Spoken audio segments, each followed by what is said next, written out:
जय हिंद साथियों, मैं सारू स्वागत करता हूं आपका अपने चैनल इन्वेस्टर विद मैथ में। तो इस वीडियो के अंदर हम बात करने वाले हैं आरआरबी टेक्नीशियन ग्रेड 3 की भर्ती के बारे में कि इसका जो रिजल्ट है वो आउट हो चुका है, इसकी सेकंड लिस्ट है वो आनी है। जिन बच्चों का सिलेक्शन हो चुका है वो बच्चे हैं वो खुश हो रहे होंगे, लेकिन कुछ बच्चे ऐसे हैं जिनका सिलेक्शन नहीं हुआ है, कुछ नंबरों से वो बाहर हुए होंगे। वो निराश ना हुए, आपके लिए भी दूसरी लिस्ट है वो जारी होने वाली है, उनका भी सिलेक्शन होने वाला है। अब दूसरी लिस्ट कब जारी होगी और इनका सिलेक्शन कितने नंबर पर होगा, कितनी कट ऑफ डाउन जाएगी, इसके बाद में ये भी आपकी सेकंड लिस्ट आने के बाद में पता लगेगा। अब सेकंड लिस्ट कब आएगी वो आपको बता देता हूं।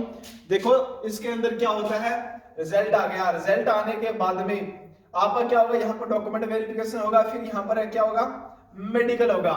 डॉक्यूमेंट वेरिफिकेशन के अंदर मान के चलो आपको पास में 1 महीना देंगे, टोटल मान के चलो आपको यहाँ पर दिन लग जाएंगे 50 दिन। 50 दिन के अंदर ये डॉक्यूमेंट वेरिफिकेशन करा लेंगे, टोटल दिन लग जाएंगे यहाँ पर रिजल्ट आने के बाद में। फिर यहाँ पर है वो मेडिकल कराएंगे, तो मान के चलो कम से कम बता रहा हूं आपको, कम से कम 2.5 मंथ यहाँ पर है वो लगने वाले हैं। 2.5 महीना तो यहाँ पर आराम से लगेंगे। 2.5 महीने के बाद में ही आपकी कोई सेकंड लिस्ट आनी है वही आएगी, क्योंकि मेडिकल के होने के बाद में कुछ बच्चे ऐसे होंगे यहाँ पर जो डॉक्यूमेंट वेरिफिकेशन भी नहीं करवाने जाएंगे, और कुछ बच्चे ऐसे होंगे जो डॉक्यूमेंट वेरिफिकेशन करवा लेंगे तो वो मेडिकल के अंदर वो बाहर हो जाएंगे। तो जिस कारण यहाँ पर आपको इसको सेकंड लिस्ट जारी करनी पड़ेगी। क्यों, इन्होंने बच्चे हैं वो कितने पास किए हैं, इन्होंने वैकेंसी का 1 गुना ही बच्चा यहाँ पर है वो पास किया है। जिस तरह 9000 कुछ वैकेंसी है तो 9000 ही बच्चे इन्होंने पास किया है, पूरे बच्चे इन्होंने भी पास है वो नहीं किए हैं। इस कारण इसको 100% यानी लाजमी ही इनको सेकंड लिस्ट निकालनी पड़ेगी। अब देखो कुछ बच्चे ऐसे हैं इसके अंदर जिसके 90+ स्कोर आ रहे हैं, फिर भी उनका सिलेक्शन नहीं हुआ। ऐसा क्यों हुआ है, क्योंकि इसको नॉर्मलाइजेशन नहीं मिला है कुछ बच्चों को, और इसके अंदर इन्होंने सबसे बड़ी गलती करी है पोस्ट प्रेफरेंस भरने के अंदर। जो इसकी मेरिट गई है, कट ऑफ गई है, जिस तरह ओबीसी की मान के चलो अजमेर जोन के अंदर 90 चली गई, तो कुछ बच्चे ऐसे हैं जिनके 91 नंबर है फिर भी उनका सिलेक्शन नहीं हुआ।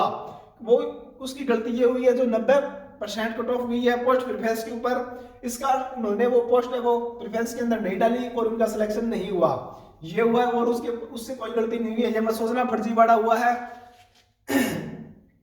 कोई फर्जीवाड़ा नहीं हुआ इस वैकेंसी के अंदर। फर्जीवाड़ा सिर्फ और सिर्फ यहाँ पर लग रहा है कि नॉर्मलाइजेशन को देखो नॉर्मलाइजेशन इसके ऊपर आप साइड में देख सकते हो, मैंने आपको ये लगा दिया। ये बच्चा है, इसका 28 तारीख को एग्जाम था, इसका जो रो मार्क्स बन रहा था वो बन रहा था 68, काट पीट के इसके 68 नंबर बना रहे थे, और जो 68 से बढ़कर जो उनका स्कोर हुआ है वो हो गया इसका 93। कितने नंबर बढ़ गए, 25 नंबर इसको क्या मिल गया, नॉर्मलाइजेशन है वो 25 नंबर इसको मिल गई।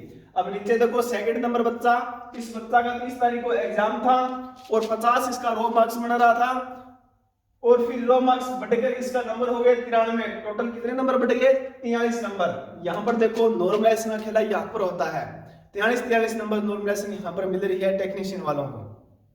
अब सोचने वाली बात यह है कि इतना नॉर्मलाइजेशन कैसे मिल रहा है, इतना पेपर का एग्जाम का लेवल इतना भी इसके अंदर डिफरेंस नहीं था जिसका इसको इतने नॉर्मलाइजेशन मिले, और उसका यहाँ पर आपको धांधली देखने को मिल रही होगी।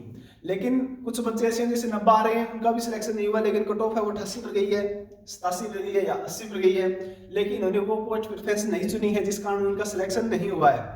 अब जो बच्चे बच गए, जिस तरह इन्होंने पोस्ट प्रेफरेंस चुनी है, इस तरह मान के चलो उसकी कट ऑफ 90 गई है, तो उन बच्चे का नंबर है वो 89 है, तो उनका सेकंड लिस्ट के अंदर नाम लाजमी आने वाला है, उनका सिलेक्शन भी होने वाला है।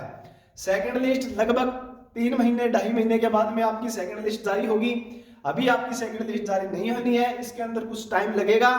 अगर इनको रिजल्ट निकालने के अंदर इतना टाइम लगा है, मेडिकल करने के अंदर लगेगा, और इसके अंदर डॉक्यूमेंट वेरिफिकेशन के अंदर टाइम लगेगा। अभी जल्दबाजी ना करें। तो हाथ जोड़ के विनती यही है कि, तो गुजारिश मेरी यही है कि आप अगली भर्ती की तैयारी के अंदर जुट जाएं। जो एनटीपीसी की आ चुकी है, ग्रुप डी की आ चुकी है, इसके भरोसे ना बैठे आप। जैसी सेकंड लिस्ट आएगी मैं सबसे पहले आपको प्रोवाइड करवा दूंगा, लिंक मैंने डिस्क्रिप्शन के अंदर दे रखा है, टेलीग्राम को उसको ज्वाइन कर लेना, वहां पर आपको सेकंड लिस्ट है वो मिल जाएगी। तो जय हिंद दोस्तों, मिलते हैं अगली वीडियो में।